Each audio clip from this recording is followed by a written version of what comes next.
Olá pessoal que se liga no Eurocomics, o canal do YouTube que fala sobre o universo dos quadrinhos europeus e companhia limitada. Hoje eu estou aqui para falar sobre um quadrinho português das edições Asa que foi lançado em outubro de 2018. É Watchers, do Luiz Louro, que fala sobre essa coisa de rede social, de canais de vídeo que já vem dominando bastante a nossa sociedade.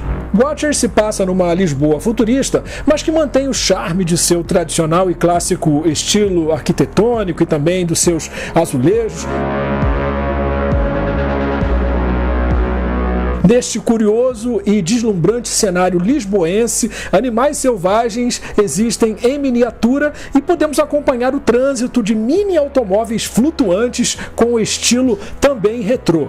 O interessante é que a Asa lançou esta BD em duas versões. A minha é com o título em vermelho, mas tem uma outra com o nome Watchers em branco, com outra opção de final.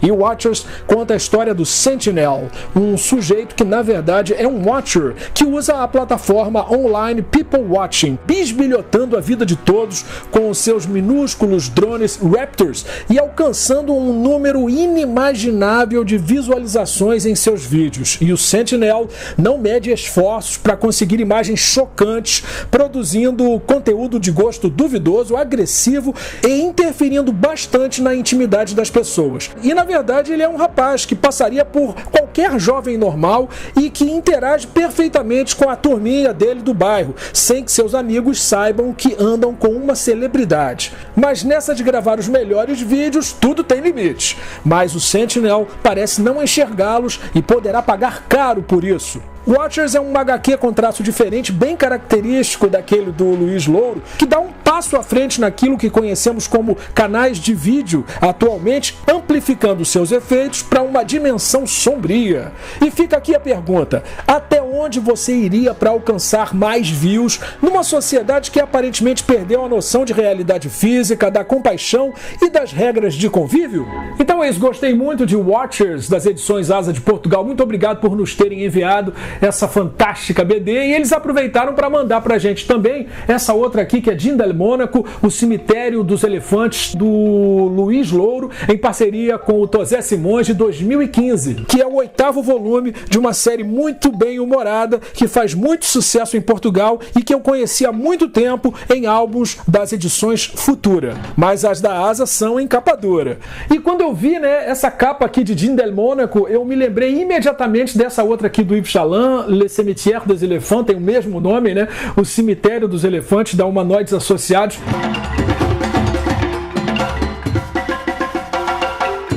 Esta edição do Dindelmônaco comemorou os 30 anos da saga, que na minha opinião tem um traço linha clara, que lembra bastante o do desenhista espanhol Daniel Torres, de Rocco Vargas, de Opium e Triton. Dindelmônaco é de certa forma uma sátira a Jim das Selvas e Tarzan, Por isso essa HQ é impregnada de anos 30, de anos 1930.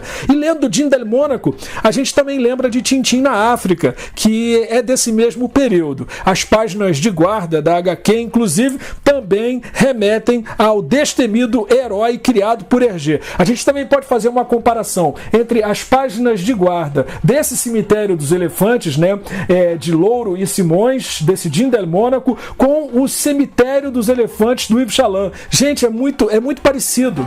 O Cemitério dos Elefantes é uma BD com cenas bem picantes, que narra as aventuras de um surreal herói da era colonial e seus parceiros, a sensual e fogosa Gina e o engraçado criado Tião. São 3 histórias. Dindelmônaco, Stalking Dead, meio que fazendo uma paródia ao universo do seriado americano The Walking Dead e trazendo zumbis tarados. As Bordabundas, em que Dindelmônaco e seus amigos enfrentam gordas amazonas, gordas mesmo. E o Cemitério dos Elefantes, em que nossos heróis descobrem a última morada dos elefantes e acabam interferindo com o programa espacial soviético.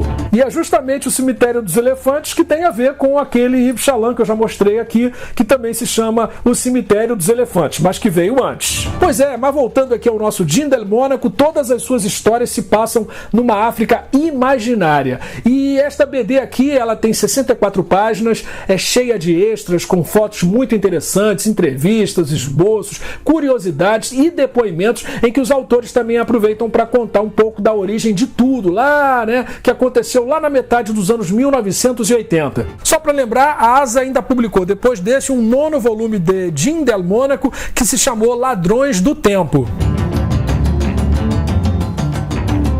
E a gente vai ter o prazer agora de falar com o próprio Luiz Louro, que está lá em Portugal, vai responder a algumas perguntas aqui do Eurocomics. Luiz, muito prazer ter você aqui no canal. Olá, PH, o prazer é todo meu. Obrigado pelo convite.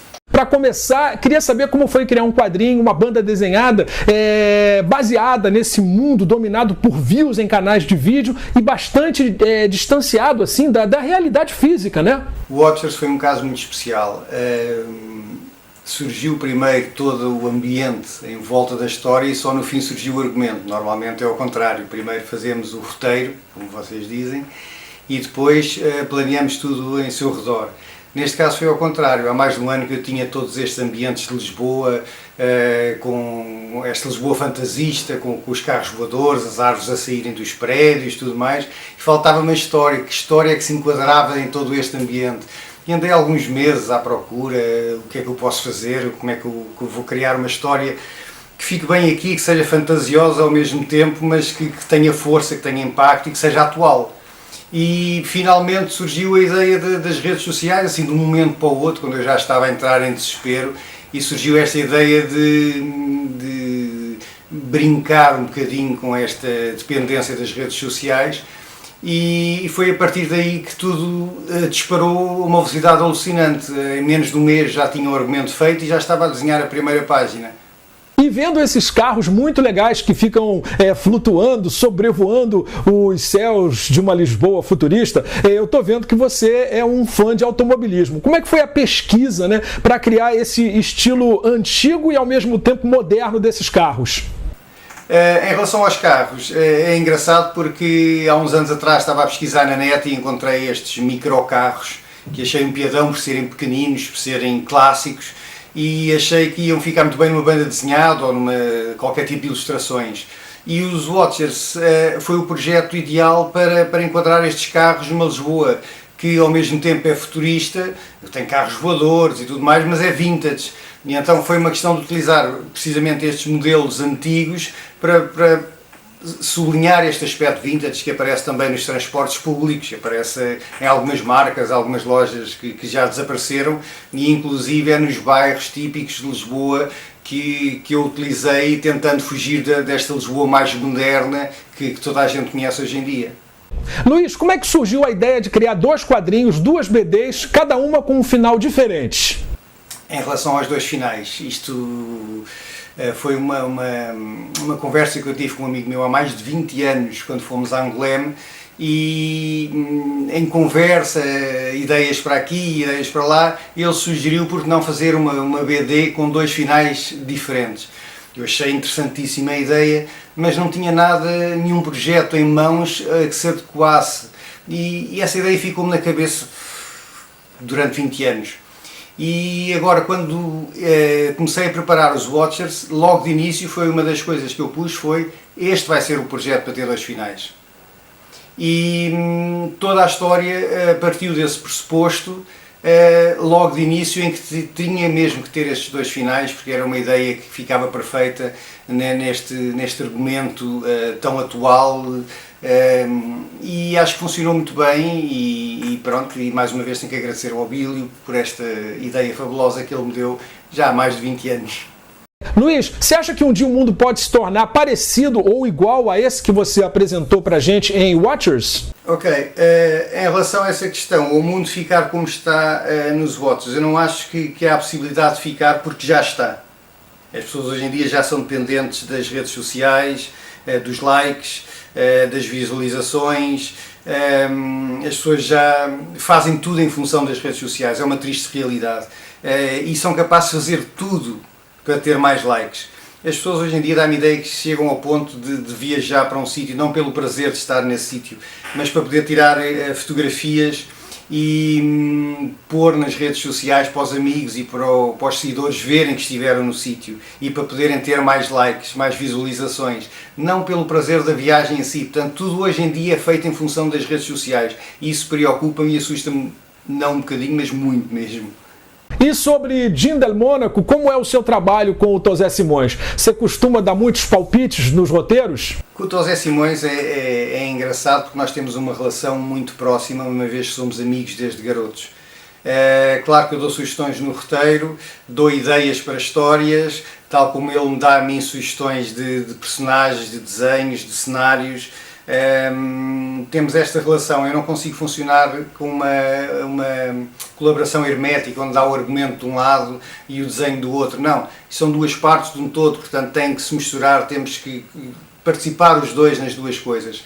Temos inclusive situações curiosas em que numa das histórias do Cemitério dos Elefantes do Gin del Mônaco eu comecei a fazer uns esboços de uma tribo que eu achei imensa piada, as bordabundas, mas mulheres muito gordas e tudo mais. E criei também uma série de piadas à volta dessa tribo e depois enviei para ele e disse, olha, agora faz uma história a partir daqui. Portanto, foi o inverso do que é normal. E são estes desafios que nós pomos um ao outro que por vezes dá o resultado que conseguimos no Gin del Mônaco, que é uma história despretensiosa e divertida. Luiz, você poderia contar pra gente como é a sua relação com a linha clara? Porque eu vejo no seu traço assim muitas influências do espanhol Daniel Torres. E o que você diria também de possíveis influências de Yves Chaland e de Hergé? Em relação à linha clara, é verdade que no início da minha carreira tive algumas influências da linha clara porque queria-me afastar um bocadinho da ficção científica, que era o que se fazia por cá, com naves espaciais e tudo mais. Já estava um bocado cansado disso e resolvemos apostar numa coisa diferente e aí realmente tive algumas influências, umas conscientes, outras inconscientes, da linha clara.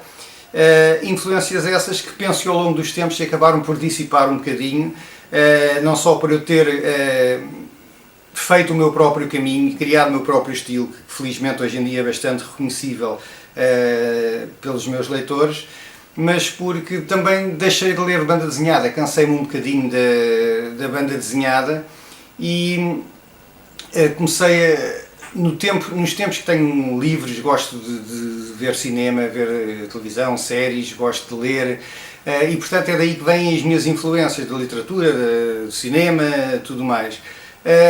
Sempre que tenho um tempo livre, eu já passo tanto tempo agarrado ao estirador a desenhar, ligado à banda desenhada, que quando realmente me surge um pedacinho livre gosto de me afastar um bocadinho desse ambiente e procurar experiências novas. E como o seu gosto pela fotografia influencia, né, no resultado final das suas BDs, principalmente no caso do Gin del Mônaco?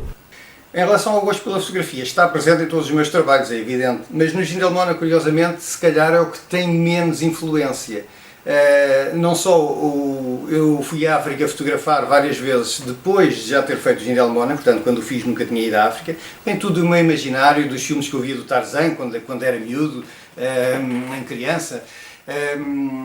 Mais tarde, sim, começou a surgir um gosto mais forte pela fotografia e uma necessidade de me documentar mais com os cenários. E isso acontece onde? Mais quando os cenários têm que ser mais rigorosos, no caso de fazer uma cidade como é Lisboa, onde eu normalmente vou, antes da história, vou fotografar os bairros típicos e vou fotografar, sentir o ambiente para escolher os locais ideais para as minhas histórias e aí, evidentemente, tem que ser um bocadinho mais rigoroso em relação aos cenários e gosto de me documentar com as minhas fotos.